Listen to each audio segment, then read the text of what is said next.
السلام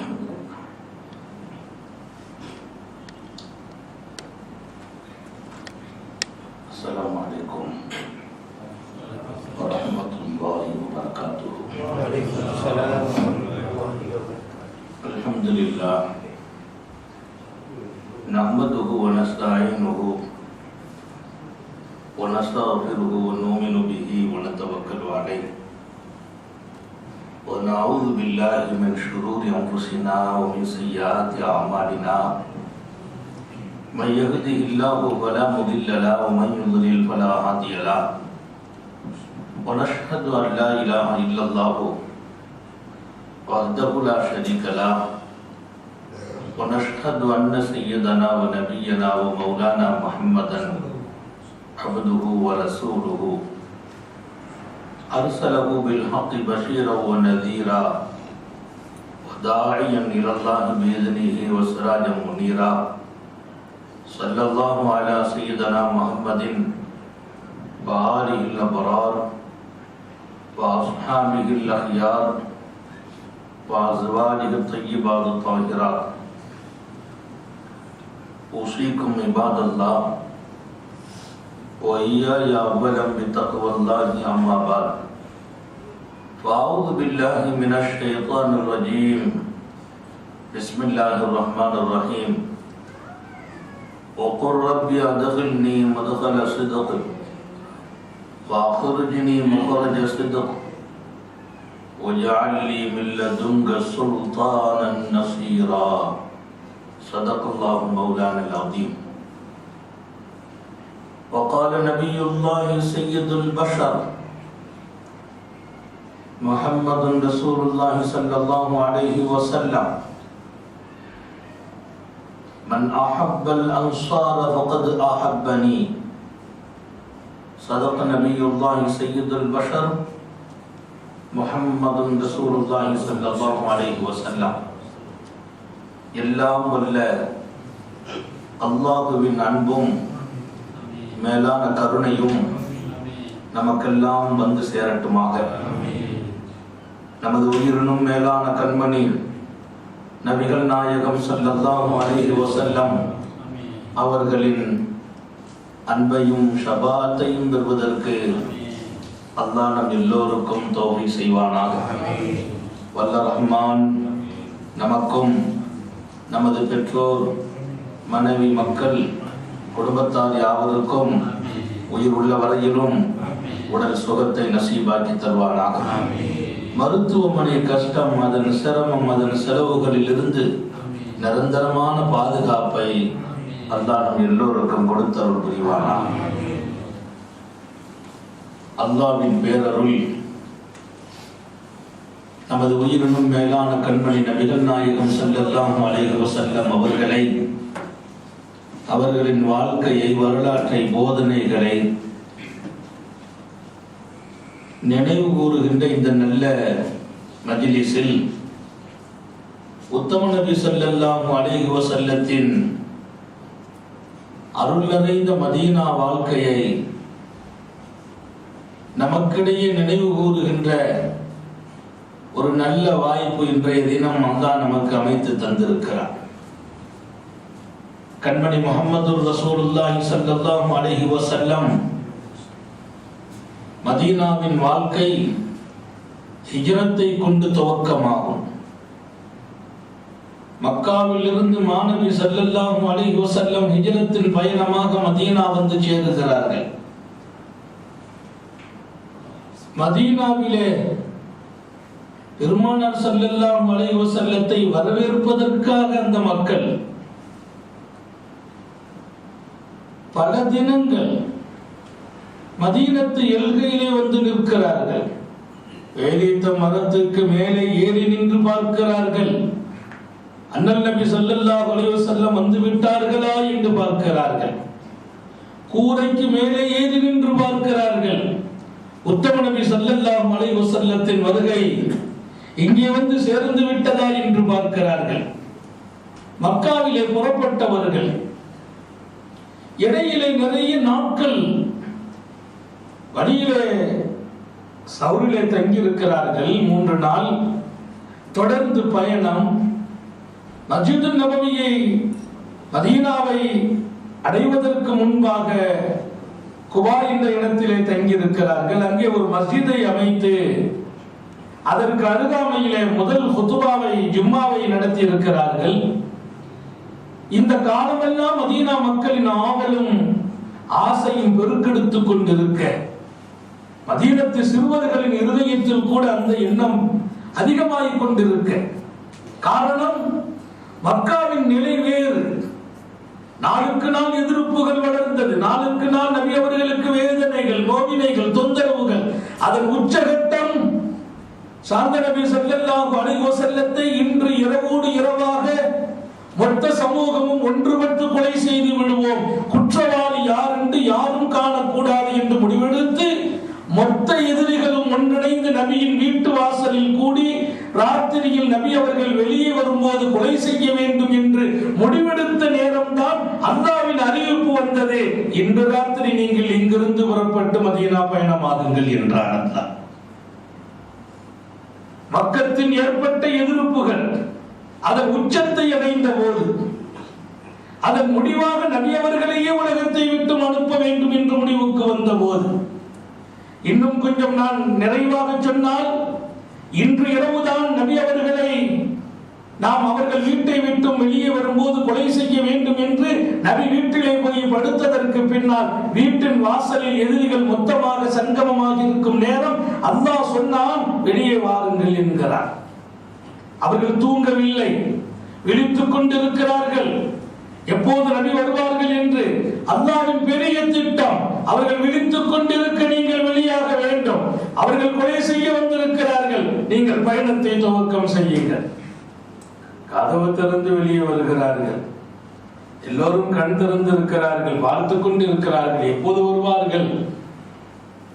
திட்டங்கள் எல்லாம் ஏற்கனவே முறையாக வகுத்து தரப்பட்டு இருக்கிறது. எப்படி பிடிக்க வேண்டும், எப்படி தாக்க வேண்டும், எப்படி உயிர் வரிக்க வேண்டும் என்ற திட்டங்கள் எல்லாம் வகுத்து இருக்க நபி கதவை திறந்து வெளியேறுகிறார்கள். அத்தனை பேரும் பார்த்து கொண்டு இருக்கிறார்கள். பெருமக்கள் பதிவு செய்த செய்தி என்ன தெரியுமா? நபி அவர்களை வெளியே அனுப்பும் அல்லாஹ் அந்த நேரம் கண் திறந்து அவர்களை இருக்க செய்தான். உள்ளே இருந்த பவரை பிடுங்கிக் கொண்டான். ஆற்றல் மிக்கவன் அல்லாஹ். கண்ணுக்கு இருந்த ஒளியை எடுத்துக் கொண்டான். பார்த்துட்டு இருப்பாங்க, நபி போல தெரியாது. லேசா மண்ண தூவலா ஒத்த கண்களும் ஒரு சில வினாடிகளை அல்லாஹ் குருடாக்கினான். அற்புதமான சக்திக்கு சொந்தக்காரர்.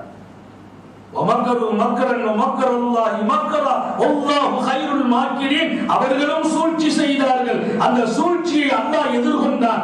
சூழ்ச்சியாளர்களில் அல்லாஹ்வே சிறந்தவன். உலகத்தில் எத்தனை பெரிய சூழ்ச்சியா இருந்தாலும் அத்தனையும் அல்லாஹ்விற்கு முன்னால் தகுடுபடியாகிவிடும். அவன் ஆற்றலின் மீது அல்லாஹ் நமக்கு நம்பிக்கையை நிரப்பமாக தந்தருள் பாலிப்பானாக.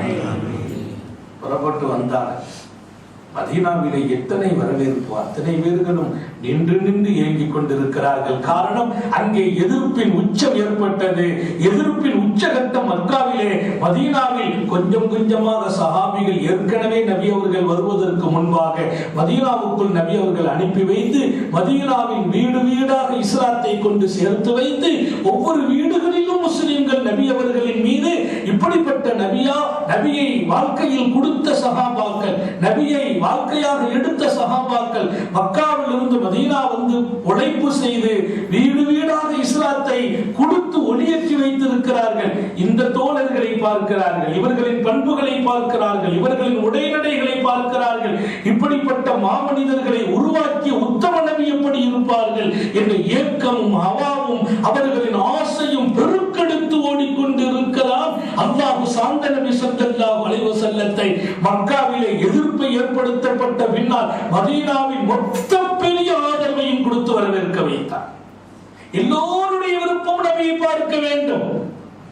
மாணவியை எப்படி அவர்களுடைய முகம் இருக்கும் என்று கூட பல பேருக்கு தெரியாது. அவர்களால் வார்த்தெடுக்கப்பட்ட சஹாபிகளை பார்த்து பார்த்து நபியை பார்ப்பதில் இன்பம் கொண்டு பெருமக்கள் இருந்த போது நபி நாளுக்கு நாள் அல்லாஹ் தாமதப்படுத்துறான். அந்த ஆசையை கூட்டுறது அல்லாஹ்வுடைய பெரிய சுன்னத்து. ஒரு எதிர்பார்ப்புக்கு பின்னால் ஒரு காரியத்தை செய்யறது, அதுல ஒரு பெரிய இன்பம் இருக்கும். எந்த காரியமும் உடனே நடந்தா இன்பம் இருக்காது, எதிர்பார்த்து கிடைக்கும் போது இன்பம் ஏற்படும். அதை ரப்பு சுன்னத்தாகவே வைத்தார். நம்முடைய பிள்ளைங்க அவசரம், நம்ம கேட்ட உடனே கிடைக்கலன்னா நாம பள்ளிவாசல் விட்டு வெளியில போயிடுவோம்.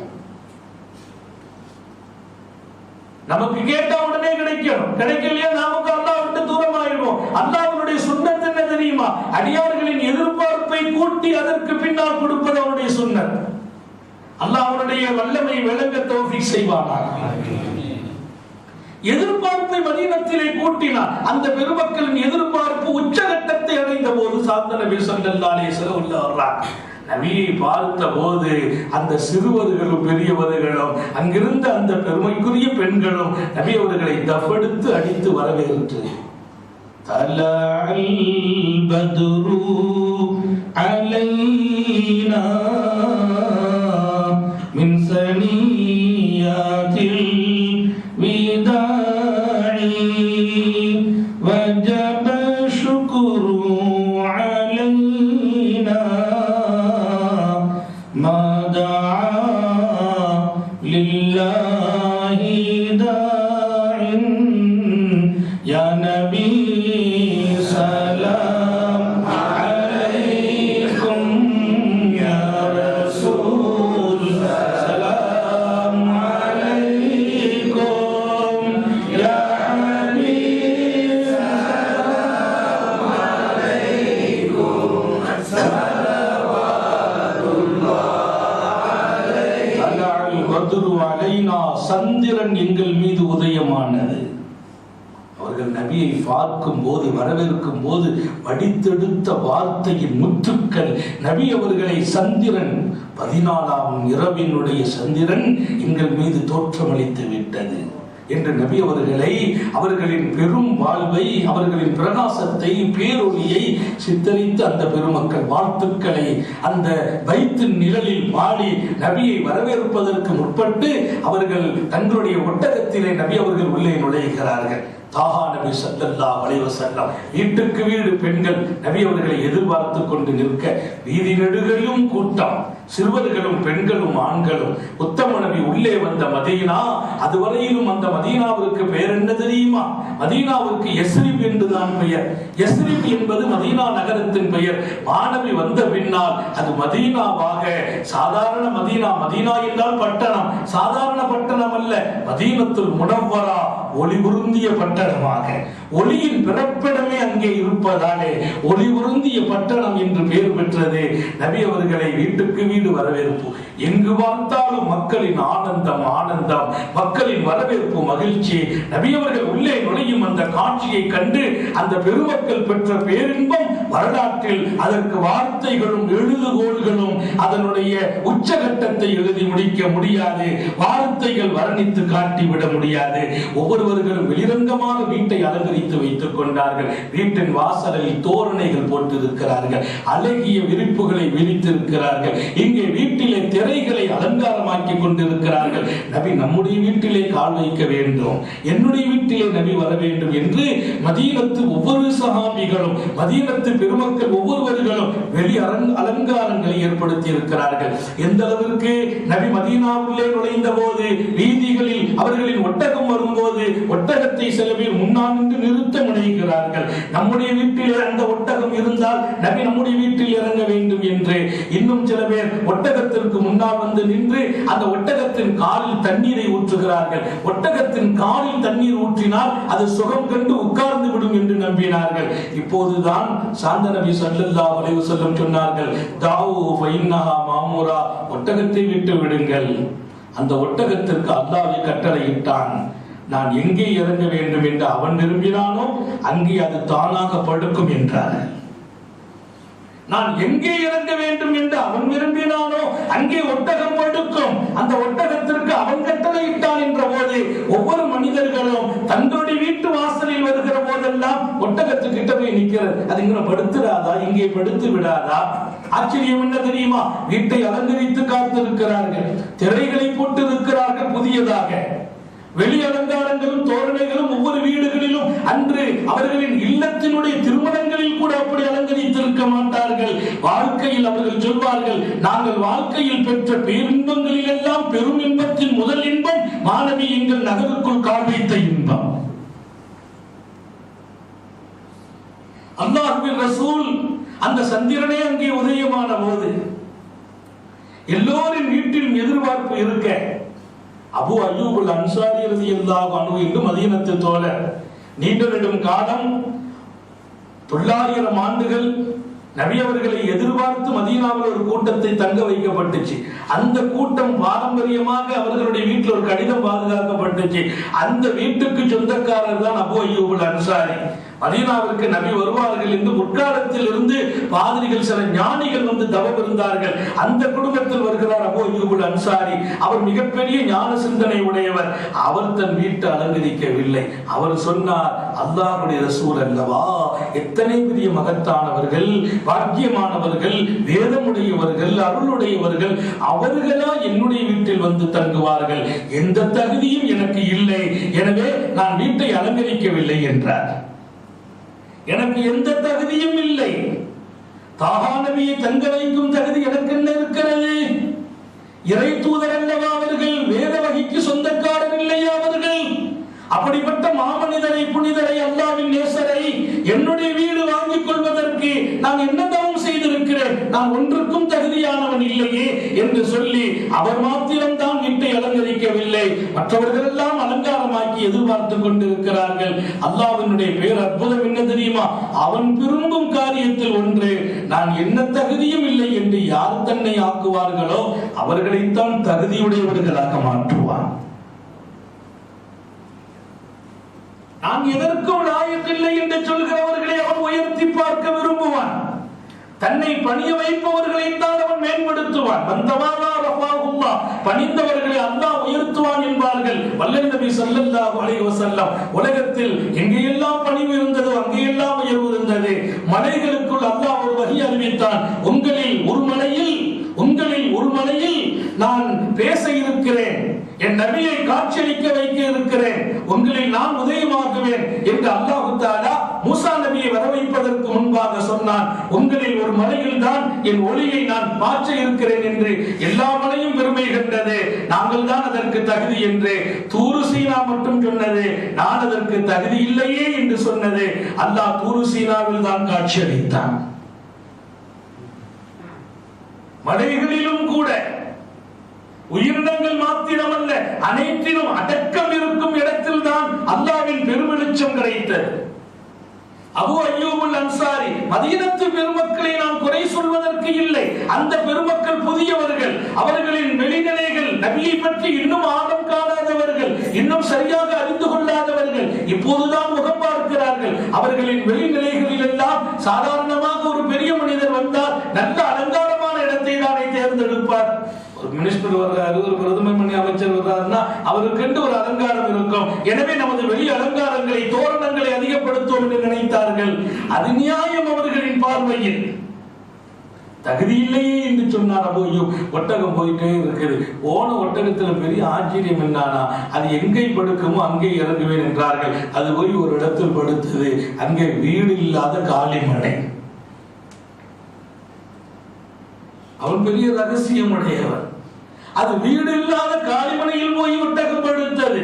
பதற பதற பார்க்கிறார்கள் அன்சாரி மதீனத்து தோழர்கள். ஒருவரின் முகம் ஒருவர் பார்க்கிறார். என்ன செய்வது?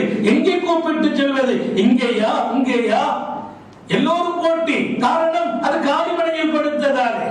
ஸல்லல்லாஹு அலைஹி வஸல்லம் அவர்கள் சொன்னார்கள், விடுங்கள், முடிவை அல்லாஹ் செய்வான் என்கிறார்கள். மீண்டும் படுத்த ஒட்டகம் எழுந்திருத்து இன்னும் சில அடிகள் எடுத்து வைத்து ஒரு வீட்டு வாசலில் போய் படுக்கையில் இருந்தது. எழுப்பினார்கள், தட்டினார்கள், உசுப்பினார்கள், அது எழுந்திருக்கவில்லை. அல்லாஹ்வுடைய ரசூல் இறங்கினார்கள். அதுதான் ஹஜ்ரத் அபு அய்யூப் அல் அன்சாரியின் வீடு. 900 ஆண்டுகள் தவம் இருந்த ஒரு ஞானியின் வீடு. மாணவி மதீனாவில் வருவார் என்று அன்றைய காலத்திலே அந்த நாட்டுக்குள் நுழைந்த மாமன்னர் துப்பவுல் ஹிம்யர் அவர் சொன்னார், இங்கேதான் இறுதி நபி வருவார் என்று. 400 ஞானிகளை தவம் இருக்க வைத்தார் மதீனாவிலே. ஒரு கடிதத்தை கொடுத்துட்டு போயிருந்தார். இந்த கடிதத்தை நபி வந்தா கொடுத்துருங்க. அந்த கடிதம் காலம் காலமாக பாதுகாக்கப்பட்டு பூட்டி வைக்கப்பட்டு கடைசியாக அந்த கடிதம் இருந்த வீடு அபூ அய்யூப் அன்சாரியின் வீடு. அல்லாஹ்வுடைய ரசூல் உள்ள வர்றாங்க. அய்யூப் அன்சாரிக்கு தகவல் கிடைத்து துடித்து போகிறார். ஆனந்தம் ஒரு பக்கம், மகிழ்ச்சி ஒரு பக்கம், சந்தோஷம் ஒரு பக்கம், அதிர்ச்சி ஒரு பக்கம், பயம் ஒரு பக்கம். என்ன தவம் செய்தோமோ அல்லாஹ் இந்த வாக்கியத்தை கொடுத்தார். இன்னொரு பக்கம் பயம், அல்லாஹ்வுடைய ரசூல் அல்லவான முடிவீட்டுக்குள் வந்திருக்கிறார்கள். நாம் எப்படி இருக்க வேண்டும், எப்படி நடக்க வேண்டும், அவர்களுடைய தன்மை எப்படி அறிவது, அவர்களோடு எப்படி பழகுவது என்ற உள்ளார்ந்த பயம். மிகப்பெரிய பணிவாளர் நபி அவர்களை வீட்டுக்குள்ளே அழைத்து போகிறார். மக்கள் அத்தனை பேரும் ஆச்சரியப்படுகிறார்கள். அது முதலிலே ஒரு இடத்தில் காலிமனையில் போய் படுக்க வைத்தானே அல்லாஹ், அந்த காலிமனை தான் இன்று மஸ்ஜிது நபவியாக எழுப்பப்பட்ட இடம். அந்த காலிமனையில் படுத்த போது நபி சொன்னாங்க, இங்கதான் பள்ளிவாசல் கட்டணும் சார். இன்றைக்கு உலகமே போய் நிற்கிற இடம் அந்த ஒட்டகம் படுத்த இடம். அல்லாஹ் நம்ம எல்லாரும் குடும்பத்தோட மஸ்ஜிது நபவியில இருக்க தௌஃபீக் செய்வார். திரும்ப திரும்ப அந்த இடத்தை போய் முத்தமிட தௌஃபீக் செய்வார். அன்னலாரின் தர்பாரில் நின்று சலாம் சொல்லி அன்னலார் பதில் சொல்ல அதை கேட்கிற வாய்ப்பினை அல்லாஹ் வழங்குவானார். ஒரு ஆத்மார்த்த ரீதியான தொடர்பு நாம் அன்னலாரோடு வளர்த்துக் கொள்ள வேண்டும். இதயபூர்வமான காதலை வளர்த்துக் கொள்ள வேண்டும். இந்த சொற்பொழிவுகளும் இந்த மதீனத்து வாழ்க்கையும் இது வார்த்தையின் வெளிப்பாடு அல்ல, இது உள்ளத்தினுடைய வெளிச்சம். இது ஆசையின் வெளிப்பாடு, இஷ்கின் வெளிப்பாடு, காதலின் வெளிப்பாடு, அன்பின் வெளிப்பாடு. அன்பில் பேசுகிற போதுதான் இதில் நமக்கு இன்பம் இருக்கிறது. இந்த இன்பத்தில் நாம் இணைய அல்லாஹ் தௌஃபீக் செய்வானாக. அபூ அய்யூப் அன்சாரியின் வீட்டிலே வந்து இறங்கி விட்டார்கள். அந்த வீட்டிலே மக்கள் கூட்டம், அல்லாஹு அக்பர். நபி அவர்கள் வந்த உடனே அபூ அய்யூப் அன்சாரியோடு ஒரு சமாதான பேச்சு. அபூ அய்யூப் அன்சாரிக்கு கீழே ஒரு வீடு, மேலே ஒரு கூரை தட்டு, பேரித்த மட்டைகள் பாய்ச்சப்பட்டு ஒரு மேலே ஒரு அடுக்கு மாடி, அத்தனை தான் அந்த வீடு. இப்போ அபூ அய்யூப் அன்சாரியோடு நபி சமாதான பேச்சு. என்ன பேச்சு? எப்படி தங்கிக் கொள்வது? அபூ அய்யூப் அன்சாரி சொன்னார்கள், அல்லாஹ்வுடைய ரசூல் அவர்களே, என் அபிப்பிராயம் ஒன்று இருக்கிறது. தாங்கள் மாடியிலே இருப்பது பொருத்தமாக இருக்கும். காரணம், நான் கீழே இருக்கிறேன். தாங்களுக்கு மாடி ஏறுவதிலே சிரமம் என்பதை எல்லாம் தாண்டி நான் மாடிக்கு ஏற தகுதி இல்லாதவன் என்றார். தாங்களை கீழே வைத்துக் கொண்டு நான் எப்படி மாடி ஏறுவேன்? தாங்களை கீழே இருக்க வைத்துக் கொண்டு நான் எப்படி மாடி ஏறுவேன்? எனவே தாங்கள் மேலே இருந்தால் நான் கீழே இருப்பேன் என்கிறார்கள். ஸல்லல்லாஹு அலைஹி வஸல்லம் சிரித்த முகத்தோடு சொன்னார்கள், அபூ அய்யூப் அன்சாரியே, நீங்கள் தான் மாடி இருக்க வேண்டும், நான் கீழே இருக்கிறேன். மக்கள் சந்திக்க வருகிறார்கள். மக்கள் மாடியேறி எல்லோரும் சந்திப்பது சிரமமாகும். எனவே நான் கீழே இருக்கிறேன், நீங்கள் மாடியில் இருந்து கொள்ளுங்கள் என்க நபியின் வார்த்தை மறுக்க முடியவில்லை. இன்னொரு பக்கம் பயம் உள்ளத்தை கவ்விக்கொண்ட, எப்படி நபியை கீழே வைத்து மேலே ஏறுவது? அல்லாஹ்வுடைய ரசூல் அன்று பகல் கல்வி, அன்று இரவு மேலே போக வேண்டும். ராத்திரி படுக்கையின் நேரம். அபூ அய்யூப் அன்சாரி மாடி ஏறவில்லை, அவர்களின் மனைவி மாடி ஏறவில்லை. நபி அவர்களை சந்திக்கிறார்கள். நபி அவர்கள் சொன்னார்கள், ஏறி விடுங்கள் என்கிறார்கள். எந்த நபி? பார்வையா சமிக்கை செய்கிறார்கள். அபூ அய்யூப் அன்சாரி மனமில்லை, ஆனால் மாணவியின் வார்த்தைக்கு மறுப்பில்லை, மேலே ஏறுவார்கள். அவர்களின் மனைவியும் மேலே ஏறி கொண்டார்கள். அவர்கள் மேலே ஏறி மாடியிலே உட்காருகிற போது அபூ அய்யூப் அன்சாரி மாடியில் நடக்க இயலாமல் போகிறார். அவருடைய மனைவி நடக்க முடியாமல் இரண்டு பேரும் தவிழ்ந்து ஒரு இடத்தில் வந்து உட்கார ஒரு போர்வை மாத்திரமே இருக்கிறது. அந்த போர்வையை கொண்டு என்ன செய்வது? அந்த போர்வை மதீனத்தின் குளிர் நேரமுமாக அமைந்ததாலே, குளிர் மதீனாவில் குளிர் வந்தா நல்லா இருக்கும், பனி வந்தா உதடு கூட வெடித்து போகும், கடும் பணி ஏற்படும். மதீனத்தில் குளிரையும் சரி பணியையும் சரி குறை சொல்லக்கூடாது. மதீனாவின் எதையும் குறை சொல்லாதீர்கள் என்றார்கள் ஸல்லல்லாஹு அலைஹி வஸல்லம். குறை சொல்லப்படாத பூமி என்றார்கள். இங்கே குறையே காணக்கூடாது.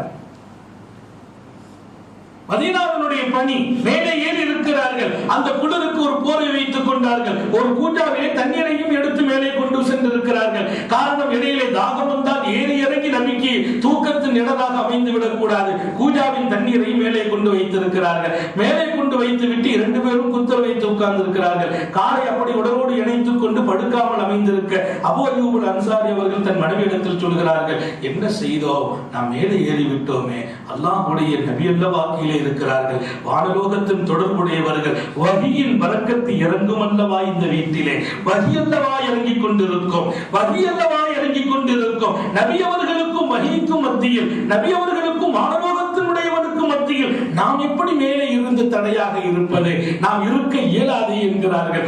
ஆனாலும் நபி அல்லவா இருக்க சொன்னார்கள். எப்படி நாம் நடந்து கொள்வோம்? போர்வை கொண்டு இருக்கிறது, போர்த்தி கொண்டால் குளிர் தணியும். ஆனால் நாம் படுத்தால் இங்கிருந்து இது சாதாரண கூரை பாய்ச்சிய பகுதி என்பதாலே மண் தூசிகள் கீழே விழுந்து விட்டால் அது நபியின் மீது விழுந்து விடக்கூடாது.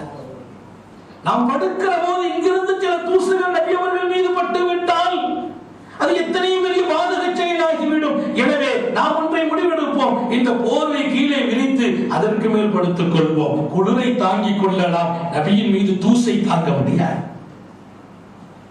போர்வை கீழே விரித்துக் கொள்கிறார்கள். அபூ அய்யூப் அன்சாரி ரலியல்லாஹு அல்லாஹ் தேர்ந்தெடுத்த இடம் அது சாதாரண இடமாக இருக்கும். இங்கே வீட்டின் அலங்காரம் எல்லாம் அவன் பார்ப்பதில்லை, இதயத்தின் அலங்காரத்தையே பார்க்கிறான். அல்லாஹ் நமது இதயத்தை அழகுபடுத்தி வைப்பானாக, அன்பு கொண்ட இதயமாக ஆக்குவானாக, அன்னலாரை தங்க வைத்த இதயமாக ஆக்குவானாக.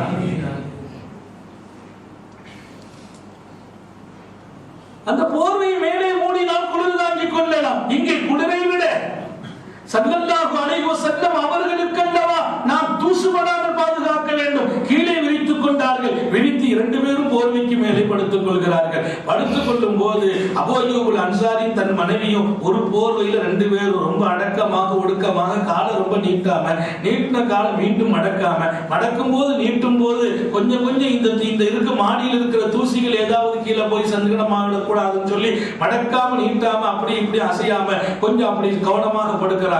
படுக்கும் போது அந்த கவனத்துல அவங்க என்ன பண்ணாங்கன்னா, பக்கத்துல தண்ணி பூஜா வச்சிருக்கிறாங்க. இந்த இடத்துல 2 பேரும் அந்த போர்வை அங்க கொஞ்சம் விரிஞ்சிருக்கணும்னு சொல்லி போர்வை இழுக்கிறது கையில் நிட்டாங்க. தண்ணி பூஜா செறிஞ்சு போச்சு. பூஜா செறிஞ்ச உடனே எங்கிட்டாங்க, அல்லாஹ் அக்பர், நபியின் மீது தண்ணி விழுந்துருமோ. உடனே இந்த போர்வை எடுத்து தண்ணியை பூரா ஒத்தி எடுத்துக்கொண்டு இப்ப போர்வை பூராவும் தண்ணியாக போனது. நனைந்து போக விரிக்கவும் இயலவில்லை, மூடவும் இயலவில்லை, படுக்கவும் முடிவதில்லை, இருக்கவும் முடியவில்லை. சுவற்றின் ஓரம் 2 பேரும் சாய்ந்து விடிய விடிய விழித்திருந்து கொண்டு வல்லல் நபியின் இதயத்தில் இடம்பெற தௌஃபீக் செய்தான் அல்லாஹ். விடிய விடிய 2 பேரும் விழித்திருக்கிறார்கள். போர்வை நனைந்து போனது. காலையிலே வந்தார்கள் கீழே. அல்லாஹ்வுடைய ரசூலுக்கு என்ன தெரியாது, ரகசிய காப்பாளர் இல்லையா? என்ன அபூ அய்யூப், ராத்திரி எப்படி கழிந்தது என்று கேட்கிறார்கள். நாயகமே, இன்னைக்கு ராத்திரிக்கு நான் கீழே படுத்துக்கிறேன். இல்லை, மாடியிலேயே இருங்கள் என்கிறார்கள். உணவு செய்து கொடுப்பார்கள். பெருமானார் ஸல்லல்லாஹு அலைஹி வஸல்லத்துக்கு உணவு செய்து கொடுப்பார்கள். அபூ அய்யூப் அன்சாரி அவங்க வீட்டம்மா செய்து கொடுப்பாங்க. அந்த சுவையான உணவை நபி விரும்பி சாப்பிடுவார்கள் என்பதற்கு அவர்கள் விரும்பும் வகையிலெல்லாம் அந்த உணவு செய்யப்படும். கொடுக்கப்படும் போது அபூ அய்யூப் அன்சாரி கவனிப்பார்கள், நபி அவர்கள் எங்கே சாப்பிடுகிறார்கள், எப்படி கை வைக்கிறார்கள், எந்த இடத்தில் எடுக்கிறார்கள். அவர்களின் ஒரு பழக்கம் சாப்பிட்டு கொஞ்சம் மீதி வைக்கிற பழக்கம். அப்படி மீதி வைத்த போது நபி எங்கே வாய் வைத்தார்களோ, எங்கே கை வைத்தார்களோ அந்த இடத்திலிருந்து தாங்கள் எடுத்து சாப்பிட்டு பேரின்பம் காணுவார்கள். ஒரு தடவை உணவு கொண்டு வைக்கப்பட்டது. நபி அவர்கள் சாப்பிட்டு மீதம் வரும் என்று காத்திருக்க அதிர்ச்சியை சந்திக்கிறார்கள். மீதம் வரவில்லை, மொத்த உணவும் திரும்ப வந்தது.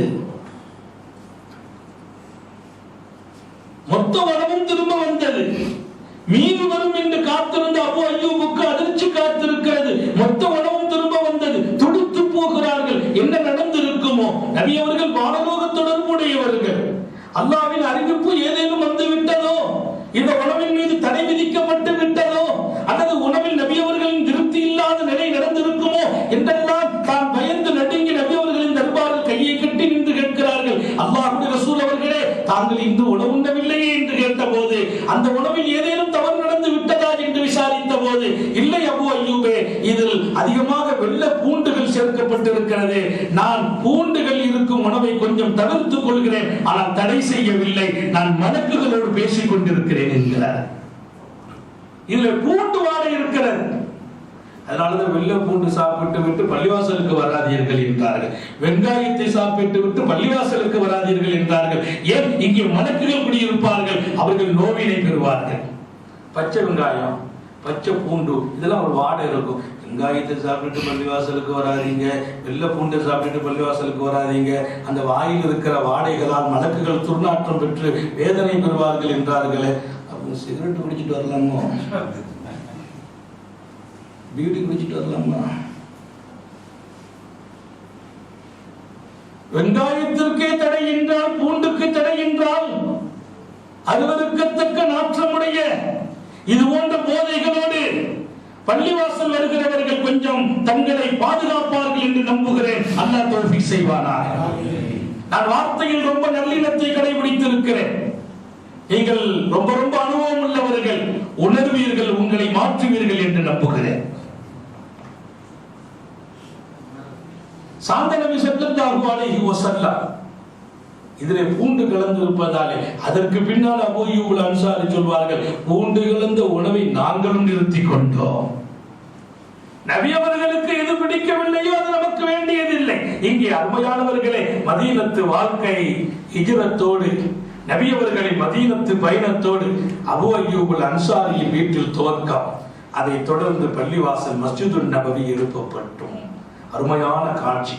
மாணவி தோள் கொடுத்து சஹாபிகள் தோள் நின்று ஒருவருக்கொருவர் கட்டைகளை எடுத்துக் கொடுக்க, தோள்களுக்கு மேல் தோளுக்கு மேல் ஏறி நின்று, இங்கே கொத்தனார்கள் எல்லாம் இல்லை, கட்டிட நிபுணர்கள் எல்லாம் இல்லை.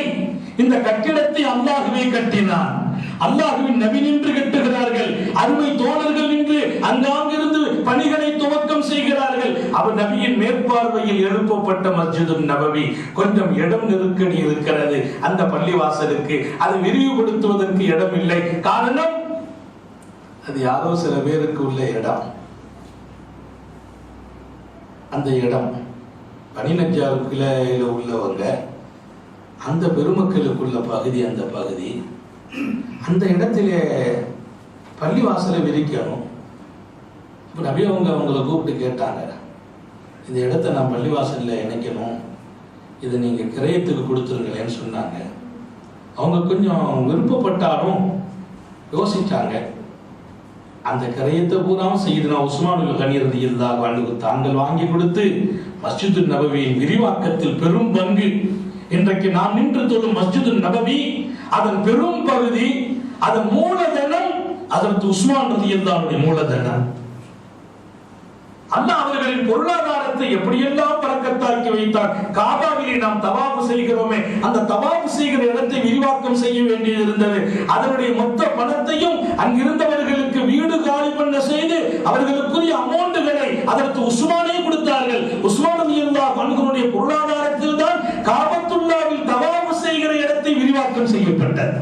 கியாமத் வரைக்கும் எத்தனை அவுலியாக்கள், எத்தனை நாதாக்கள், எத்தனை சாலிஹீன்கள், எத்தனை பெருமக்கள் காபாவுடைய எத்தனை நாட்டு மக்கள், மொழி இனத்தவர்கள், நிறத்தவர்கள் இன்று தவாஃப் செய்கிறார்களோ அந்த நன்மைகளில் எல்லாம் உஸ்மான் மன்னரைக்கு நன்மை போயிட்டே இருக்கு. அவ்வளவு பெரிய பாக்கியம் உள்ளவங்க. உலகத்துல ஹயாத்துல தன்னுடைய பொருளாதாரத்தை தக்க வழிகளில், தீனுடைய வழியில், சாலிஹீன்களுக்காக, மஸ்ஜிதுகளுக்காக அர்ப்பணம் செய்தார்களே, அவங்க என்ன தவம் செய்திருப்பார்களோ கியாமத் வரைக்கும் அவங்க கபர் பிரகாசமா இருக்கும். இது போன்ற பாக்கியங்களில் அல்லாஹ் நமக்கெல்லாம் பங்களிப்பானாக. ஆமீன், சத்தமா சொல்லுங்க. சில பாக்கியங்களில் அல்லாஹ் தான் பங்களிக்க வேண்டும். காசு இருப்பது இல்லை முக்கியம். அந்த காசும் ஆக்கப்பூர்வமான வழிகளில், சாதாரண வழிகளில் இல்லை. நம்முடைய மன்னரை ஜொலிக்க வைக்கும் வழிகளில், மன்னரைக்கும் பாக்கியத்தை கொடுக்கும் வழிகளில், ஆகிரத்தை சுடர் விடுகிற வழிகளில் நாம் உழைத்த உழைப்பின் பொருளாதாரம் ஆக்கப்படும் என்று சொன்னால் அது அர்த்தமுள்ள பொருளாதாரமாக ஆகிவிடும். உஸ்மான் ரலியல்லாஹு அன்ஹு இடத்தை வாங்கி கொடுத்து மஸ்ஜித் விரிவாக்கம். அல்ஹம்துலில்லாஹ், மஸ்ஜிதுன் நபவி அது பள்ளிவாசலாக மாத்திரமா இருந்தது. தொழுகை மாத்திரம்தான் மக்காவில் கடமை. மதீனா வாழ்க்கை நான் எந்த பகுதியை சொல்லி முடிப்பேன்? நான் உங்களை எல்லாம் சந்தோஷத்தோடு பார்க்கிறேன். மதீனா வாழ்க்கை என்ற தலைப்பு அது 10 நாள் பேச வேண்டிய தலைப்பு, 10 மாதம் பேச வேண்டிய தலைப்பு.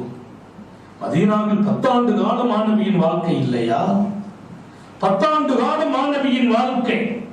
மதீனா நகரம்தான் உலகம் உள்ள வரையிலும், உலகத்தில் வாழ்கிற மனிதர்கள் உள்ள வரையிலும், மனித வர்க்கம் வாழ்கிற வரையிலும் வாழ்க்கையின் வழிகளை, தடங்களை, முறைகளை, ஒழுக்கங்களை, பண்புகளை, வழிகாட்டப்பட்டவைகளை அனைத்திற்கும் விதை போட்ட ஆரம்ப பள்ளிக்கூடம் மஸ்ஜிதுன் நபவி. மஸ்ஜிதுன் நபவி அது பள்ளி வாசலா. தொழுகை மக்காவில் கடமை, நோன்பு மதீனாவில் கடமை, ஹஜ்ஜி மதீனாவில் கடமை, ஜகாத் மதீனாவில் கடமை. கடமைகள் எல்லாம் பெட்டகமாக மதீனா திகழும். மஸ்ஜிதுன் நபவி அது ஆரம்ப பள்ளிக்கூடமாக ஓதி கொடுக்கப்பட்டது. புதுசா இஸ்லாத்தை ஏற்றுக்கொண்டவர்களுக்கு திருக்குர்ஆனை அழகிய முறையிலே, முறையான வார்த்தைகளாக, முறையான நிலைகளில் ஓதி கொடுக்கப்பட்டு அவர்களின் வாழ்க்கை செப்பனிடப்பட்டது. அவர்களுக்கு ஒழுக்கம் கற்றுத்தரப்பட்டு, குர்ஆனின் பொருள் தரப்பட்டு, குர்ஆனின் நிழலும் வாழ்வும் தரப்பட்டு, அது பள்ளிக்கூடமாக முதுநிலை பெற்று, அது மேல்நிலை, உயர்நிலை பெற்று, மேல்நிலை பெற்று பல்கலைக்கழகமாக காட்சி தந்தது மஸ்ஜிதுன் நபவி. எத்தனை ஆயிரம் பாடத்தை மஸ்ஜிதுன் நபவியில் வைத்து உலகத்திற்கு நபி அவர்கள் கற்றுக் கொடுத்தார்கள். பள்ளிவாசல்ல உட்கார்ந்து இருக்கிறாங்க. ஸல்லல்லாஹு அலைஹி வஸல்லம். இடம் நிறைய இருக்குது. 2-3 பேர் நபியோடு உட்கார்ந்து இருக்கிறார்கள். அந்த நேரத்தில் ஒருத்தர் உள்ள வருகிறார். மஸ்ஜிதுன் நபவி உள்ளே. மதீனா வாழ்க்கையில நீங்க படிக்க வேண்டிய நிறைய பாடம். நான் இங்கே அல்லாஹ் நினைவூட்ட சொல்லும் செய்திகளை எல்லாம் நினைவூட்டுவேன். நீங்கள் பாடம் படித்துக் கொண்டே இருக்க வேண்டும். படிப்பதல்ல, படித்த பாடத்தின்படி வாழ்க்கை அமைத்துக் கொண்டே இருக்க வேண்டும். அல்லாஹ் நமக்கு தௌஃபீக் செய்வானாக. மஸ்ஜிதுன் நபவி ஒரு சில மனிதர்கள் மட்டும் நபியோடு உட்கார்ந்து இருக்கிறார்கள். அப்படிப்பட்ட ஒரு நேரம் திடீரென்று வெளியே இருந்து ஒருவர் உள்ளே வருகிறார். மஸ்ஜிதுன் நபவிக்குள்ளே வருகிறார். வெளியே இருந்து ஒருவர் உள்ளே வருகிறார். அவரை பார்த்த வல்லல் நபி ஸல்லல்லாஹு அலைஹி வஸல்லம் தன்னுடைய இருக்கையை கொஞ்சம் சுருக்கிக் கொள்கிறார்கள். தன்னுடைய இருக்கையை கொஞ்சம் சுருக்கிக் கொள்கிறார்கள். காலை கொஞ்சம் மடித்து வைக்கிறார்கள். கூட இருந்த சஹாபிகளுக்கு அர்த்தம் புரியவில்லை. வந்தவரும் கூட கொஞ்சம் நபியை பார்க்கிறார். உள்ளே நுழைந்தவர் அவர் யோசிக்கிறார். இடம் தருவதற்கு நபி அவர்கள் பாவனை செய்கிறார்கள். அவருக்கு இடம் கொடுப்பதை போல் காட்டுகிறார்கள். அவங்க உள்ள வரும்போது காலை ஒடிக்கிறார்கள், மடிக்கிறார்கள். இடம் கொடுப்பதை போல் பாவனை செய்கிறார்கள். அவர் யோசிக்கிறார், இடம் நிறைய இருக்கிறது. பள்ளிவாசலிலே இடம் இல்லை என்று சொன்னால் நபி அவர்கள் தன்னுடைய காலை ஒடித்து மடித்து அங்கே இடம் தர வேண்டும். இடம் நிறைய இருக்கிறது. ஒரு சில